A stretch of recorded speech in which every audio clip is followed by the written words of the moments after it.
troisième activité, c'est la gestion administrative de notre réseau d'église. Voilà, alors je suis pas venu pour vous donner mon CV. Donc tout ça, en fait, on s'en fout, on est d'accord. Mais pourquoi j'ai commencé par ça? J'ai commencé par ça pour venir justement au but de ma prédication de ce matin. Toutes les activités que je vous ai citées décrivent ce que je fais, ce qui remplit mon agenda. D'accord? Mais ça ne décrit pas qui je suis.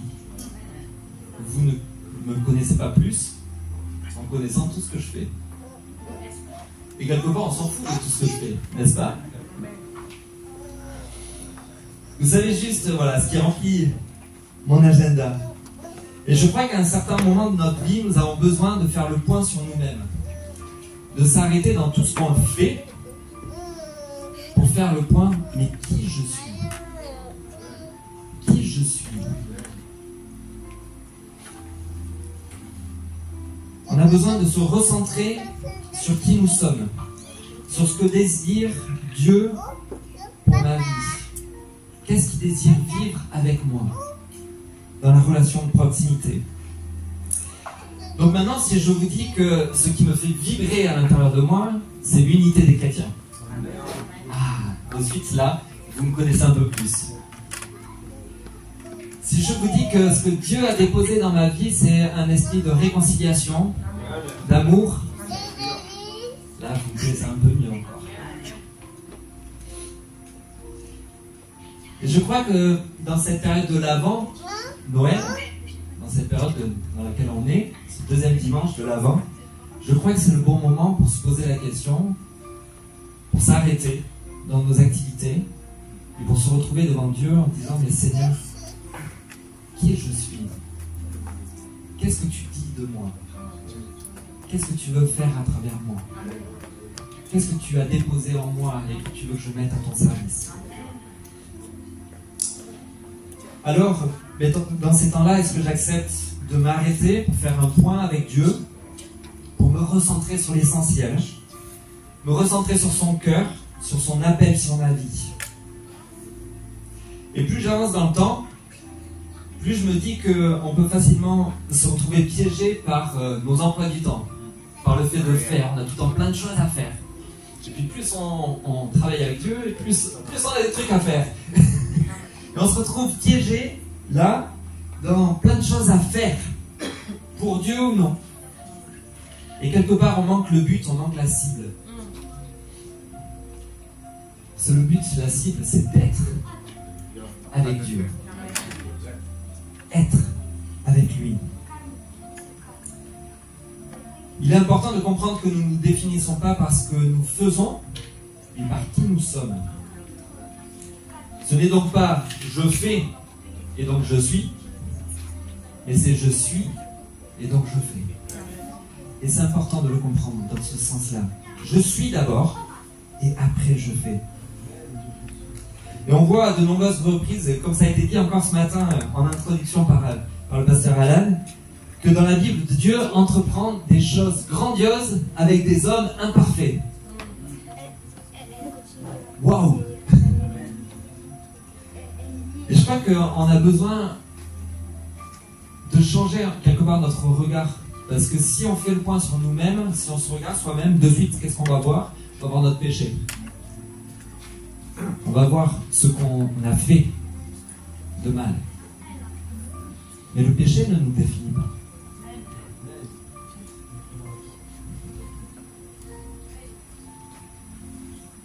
Dieu ne s'arrête pas au péché de l'homme, mais il regarde au cœur bien disposé. Dans quel état est mon cœur? Je crois que la grande différence que nous avons avec Dieu, c'est ça. C'est que nous regardons à nos faiblesses, nous regardons au fait qu'on est petit, qu'on est maladroit, que voilà, on est pécheur. Et Dieu regarde au cœur. Il s'attache au cœur. Il s'attache à qui tu es. Il s'attache à ce qu'il a déposé dans ta vie, aux dons et aux talents qu'il a déposés pour toi dans ta vie. Voilà à quoi il s'attache. Non pas à notre péché. Alors qui suis-je? Je suis fils de Dieu. Amen. Fils du Dieu trois fois saint. Amen. Voilà qui nous sommes. Je suis un homme qui a reçu des dons de Dieu pour le mettre au service des autres. Voilà ce qui me définit. Voilà avec quel regard Dieu me regarde. Non pas à travers mes actions, mais à travers qui je suis.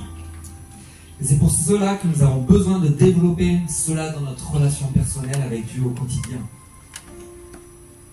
C'est ce temps-là, ce temps de relation personnelle avec Dieu, comme nous l'avons vécu là ce matin, c'est ce temps-là qui devrait occuper nos journées. Seigneur, qu'est-ce que tu veux pour moi? Je te veux dans ma journée. Viens avec moi au travail. Viens avec moi dans la famille. Viens avec moi là où je suis. Alors, ce matin, on va ouvrir nos Bibles dans un passage où Jésus va rejoindre Simon-Pierre dans ce qu'il fait, dans son quotidien, pour venir changer son regard et venir le toucher dans ce qu'il est au plus profond de lui-même. C'est dans Luc 5, versets 1 à 11.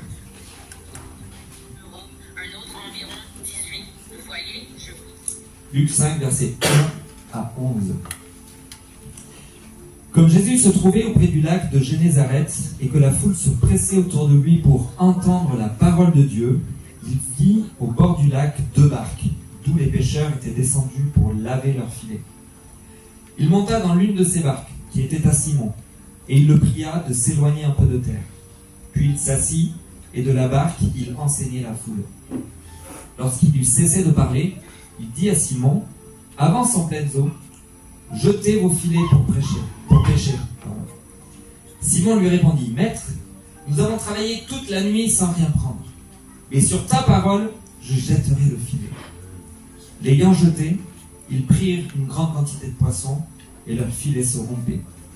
Ils firent signe à leurs compagnons qui étaient dans l'autre barque de venir les aider. Ils vinrent et ils remplirent les 2 barques, au point qu'elles s'enfonçaient. Quand il vit cela, Simon-Pierre tomba aux genoux de Jésus et dit, « Seigneur, retire-toi de moi, parce que je suis un homme pécheur. » Car l'épouvante l'avait saisi, lui et tous ceux qui étaient avec lui, à cause de la pêche qu'il avait faite. Il en était de même de Jacques et de Jean, fils de Zébédée, les associés de Simon. Alors Jésus dit à Simon, « Ne crains point, désormais tu seras pêcheur d'hommes. » Et ayant ramené les barques à terre, ils laissèrent tout et le suivirent. Ce passage, on le retrouve dans les 3 évangiles, les 3 premiers évangiles. Donc ça veut dire que c'est un passage qui est hyper important, qui est essentiel pour nous. Et moi, la question que j'ai envie de vous poser ce matin, c'est quel est le point central de cette histoire? La pêche miraculeuse? C'est souvent ce qu'on retrouve en titre dans nos Bibles, la pêche miraculeuse. C'est pas le point central de l'histoire. Étonnamment, c'est même pas la prédication de Jésus. Parce qu'aucun des 3 évangiles nous dit de quoi il a parlé. C'est étonnant quand même. C'est pas la prédication de Jésus qui est le point central. Ce n'est pas la foule non plus. Alors que la foule, pourtant, elle était là, elle était immense, elle voulait quoi? Elle voulait être enseignée par Jésus, elle voulait le toucher pour être guérie. Mais c'est pas le point central de cette histoire. Non, le point central, c'est la réponse de Simon-Pierre au miracle. Il s'arrête, il lâche tout pour suivre Jésus. C'est comme s'il avait saisi que ça ne servait plus à rien de faire, mais qu'il voulait juste être avec Jésus. Être avec Jésus. Alors rien ne nous dit que Simon-Pierre, il connaissait Jésus avant cet épisode de sa vie. Alors j'ai plutôt tendance à croire qu'il ne le connaissait pas. Et vous savez, quand Jésus débarque, ils ont passé toute la nuit à pêcher sans rien prendre, sans prendre aucun poisson. Franchement, hyper décevant. Et puis le filet, il est endommagé. Il faut encore une fois aller le réparer. Ils sont peut-être fatigués, certainement, après une nuit de pêche. Ils sont, à mon avis, épuisés. Ils sont peut-être agacés. On n'a rien pris. Ils sont peut-être en colère. Ils ont perdu leur temps, perdu leur énergie. Et voilà qu'un gars arrive avec une foule et monte dans leur barque. Encore un de ces prédicateurs qui se croient tout permis, quoi. Voyant la foule, certainement qui ne veulent pas se faire mal voir, parce que c'est des clients potentiels quand même. Alors bon, il s'éloigne un peu de terre, puis là Jésus prêche. Peut-être que Simon-Pierre est touché par son enseignement, mais en fait la Bible ne dit rien par rapport à ça. On ne sait pas du tout. Puis Jésus leur demande d'aller un peu plus loin et de jeter leur filet. Certainement que ça n'avait rien à voir avec son enseignement. Là encore, on n'en sait rien. Mais certainement que Simon-Pierre se dit, voilà que maintenant que le prédicateur, il veut m'apprendre mon métier.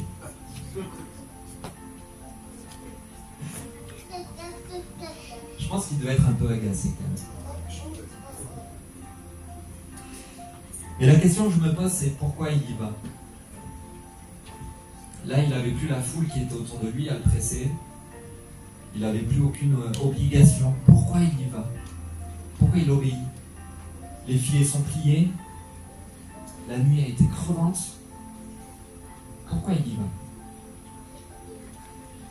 Je crois qu'il était dans une situation où il était tellement éprouvé que n'importe qui aurait proposé une solution, il l'aurait prise. Et parfois dans nos vies, nous nous retrouvons dans cette situation où nous sommes épuisés, nous avons tellement donné, nous avons tellement travaillé au boulot, puis travaillé en rentrant à la maison, puis travaillé dans les relations, travaillé pour X raisons, pour X projets, et nous nous retrouvons épuisés, bredouilles, vides intérieurement. Nous essayons de réparer le filet comme nous pouvons, mais nos yeux n'arrivent même plus à voir correctement les mailles. Et là, tu te retournes et tu as Jésus dans ta barque, qui te demande de lui faire confiance. Amen. Et qui t'amène où? Qui t'amène dans ton quotidien. Jésus ramène Simon-Pierre dans son quotidien. Là où il a tant sué et où il y a eu zéro fruit. Et là, Jésus te ramène dans ton quotidien. Mais là, il y a un changement. Parce que Jésus est dans ta barque. Amen. Jésus est à bord de ta barque. Alors tout change. Mais pourquoi tout change?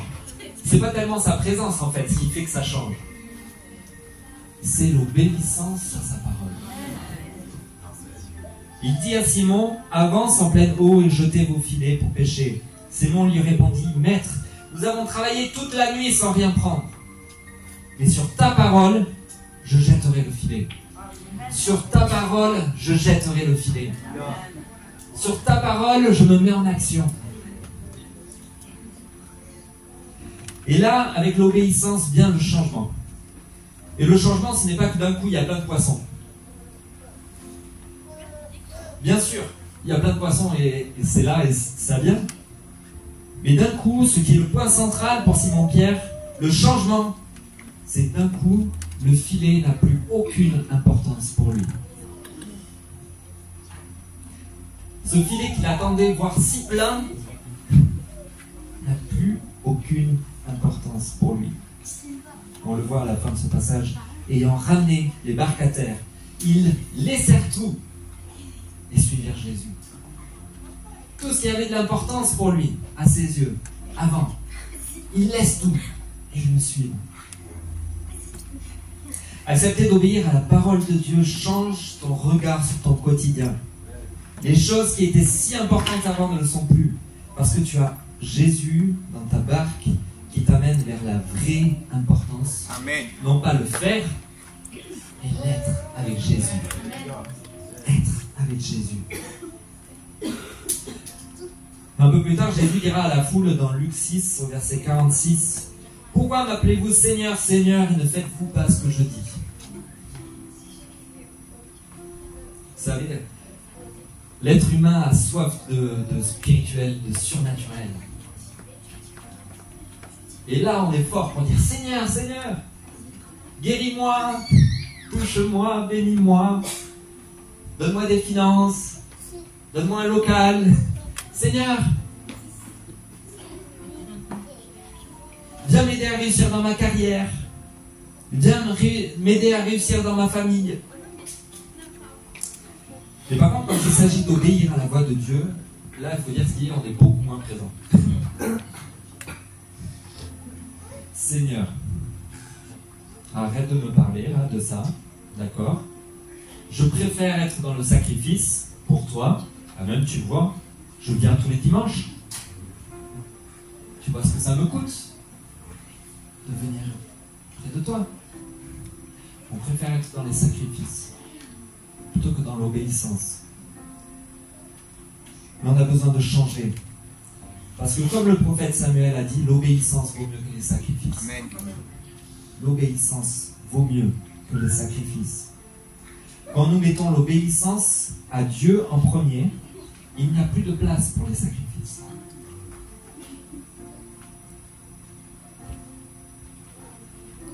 Pourquoi? Parce que notre vision est transformée. Alors Jésus, dans notre bac, nous ramène dans notre quotidien avec un regard qui est transformé et peut faire à travers nous des miracles. Mais le premier miracle qu'il doit opérer, c'est que notre regard ne se porte plus sur notre profit. Que notre regard ne se porte plus sur nos besoins, sur notre gloire, sur notre confort, mais que notre regard se porte sur lui. Qu'est-ce que tu veux, Seigneur? Qu'est-ce que tu veux faire à travers moi? Qu'est-ce que tu veux dire? Comment tu veux que j'agisse? Quelle décision tu veux que je prenne? Car c'est lui qui peut tout. C'est lui qui me conduit dans de verts pâturages. N'est-ce pas? C'est lui qui guide mon pas vers des eaux paisibles. C'est lui qui me conduit dans la promesse et qui vient me restaurer. C'est lui qui a des projets de paix et non de malheur pour ma vie, n'est-ce pas? Alors pourquoi je reste focalisé sur ce filet vide à réparer? Nous avons besoin de changer notre regard, changer nos lunettes et jeter à terre pour prendre les lunettes du ciel, le regard du ciel sur toute situation. Seigneur, non pas moi, mais toi, Seigneur.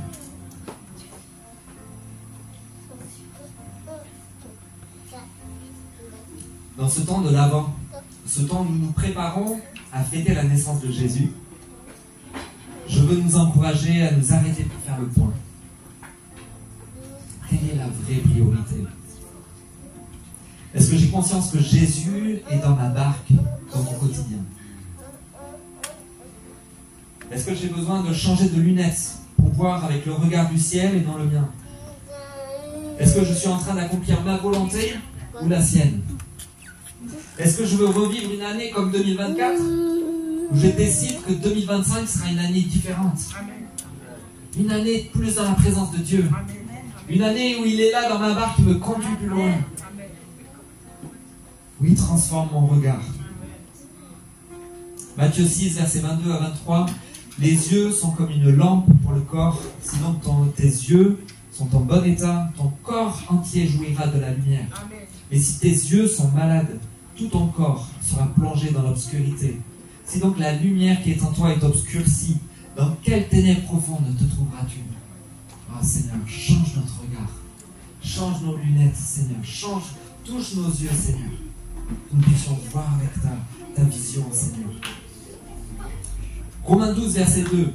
Ne vous conformez pas au siècle présent, mais soyez transformés par le renouvellement de l'intelligence, afin de discerner quelle est la volonté de Dieu, ce qui est bon, agréable et parfait. Changement d'objectif. Ce n'est plus pour moi que je vis. Ce n'est plus pour ce qui est autour de moi, mais c'est pour lui. Pour être celui qui a dans ses pensées ce qui est bon, agréable et parfait. Philippiens 4, verset 8. Au reste, frères, que tout ce qui est vrai, tout ce qui est honorable, tout ce qui est juste, tout ce qui est pur, tout ce qui est aimable, tout ce qui mérite l'approbation, ce qui est vertueux et digne de louange, soit l'objet de vos pensées. Dieu attend de nous que nous soyons des femmes et des hommes différents que ce que le monde propose. On a besoin d'être sel et lumière. Ça veut dire quoi? On est dans un monde tellement sans saveur. On est dans un monde tellement de ténèbres. L'Église a besoin de briller. Et l'Église, c'est vous. Chacun individuellement. Et l'Église, c'est pas juste le dimanche matin ou pendant la soirée de prière. L'Église, c'est dans le quotidien. Vous êtes l'Église qui est appelée à briller dans les ténèbres. Vous êtes l'Église plein de saveur en vous. Parce que vous avez Christ en vous, le Saint-Esprit en vous. Vous êtes plein de saveur. Vous êtes appelés à amener cette saveur dans le monde, à donner l'espérance, à donner la vie qu'est Christ. Et cela passe par une prise de conscience que j'ai besoin de travailler sur mon être. Je suis fils du roi des rois.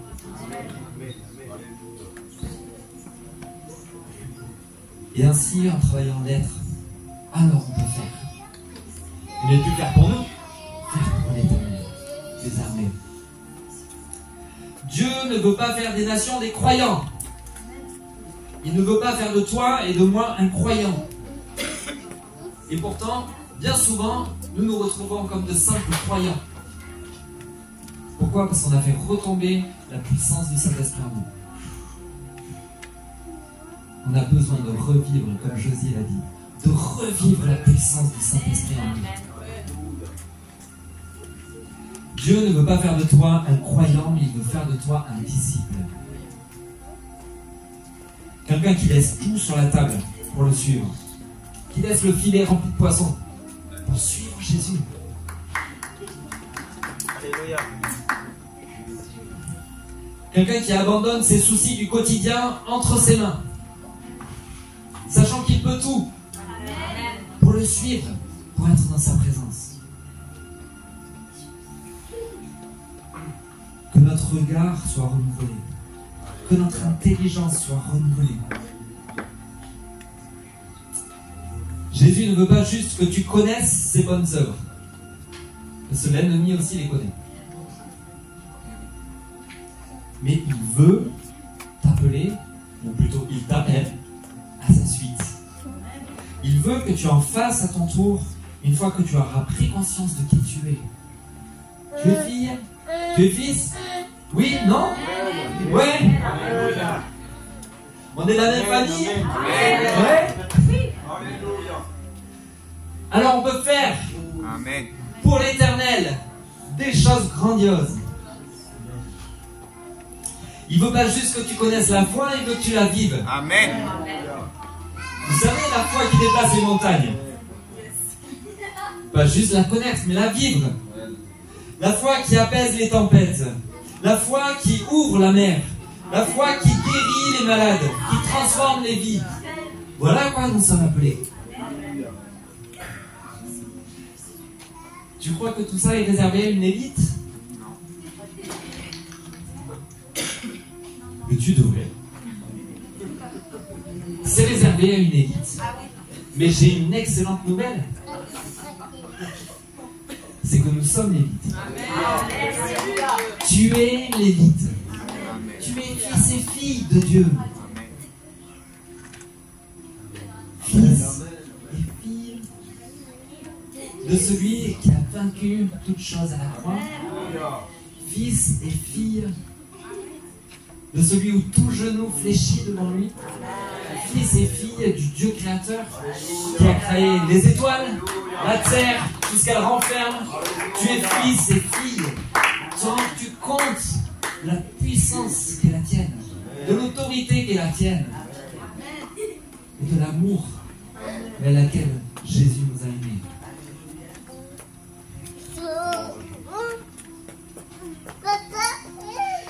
Jean 14, versets 12 à 21. Je vais finir. vient par ça. En vérité, dit Jésus, je vous le dis, celui qui croit en moi fera aussi des œuvres que je fais, et il en fera De plus grande. de plus grandes. Amen. Vous êtes appelés à faire des plus grandes choses que Jésus.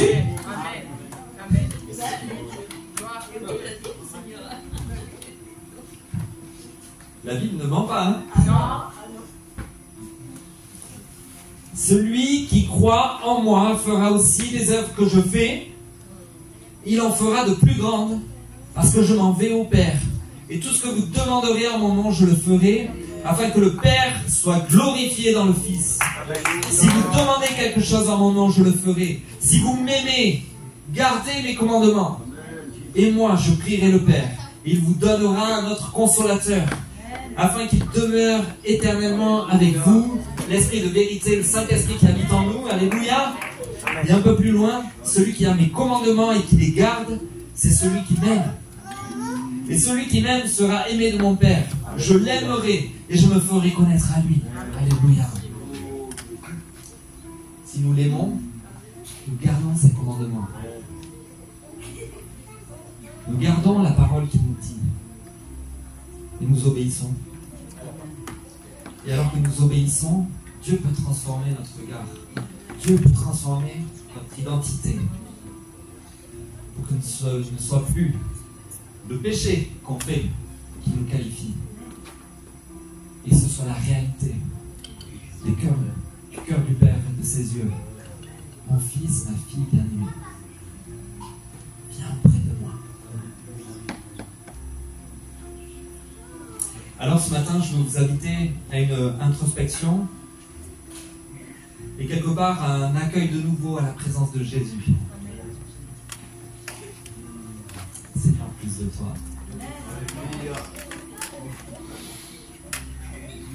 Qu'il vienne transformer notre regard. Qu'il vienne travailler notre être. Que nous ayons soif de le connaître plus. De passer toujours plus de temps avec lui. Que nous puissions obéir à sa voix. Laissant s'exprimer les dons qu'il a déposés en chacun de nous. À son service. Et au service de l'Église. Ouais, Seigneur, viens nous toucher.